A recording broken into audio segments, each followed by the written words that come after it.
হত্যাকাণ্ড হয়েছে।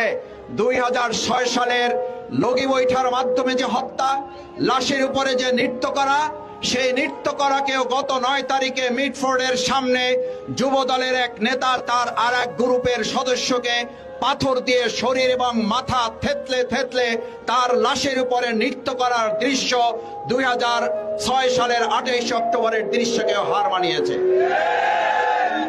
আপনি যে দলেরই সমর্থক হন, আপনার বিবেকের কাছে কোশ্চেন রাখবো, আপনি মিডফোর্ড এবং সলিমুল্লাহ মেডিকেলের সামনে হত্যাকাণ্ডের দৃশ্যটা 1 সেকেন্ড, 2 সেকেন্ড, 3 সেকেন্ড দেখার পর 5 সেকেন্ড আপনি ওটা দেখতে পারবেন না।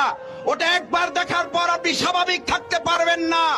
এই হত্যাকাণ্ড যারা ঘটাচ্ছে, এরকম বাংলাদেশের জন্য 2024-এর জুলাই আগস্টের কোনো অভ্যুত্থান হয় নাই।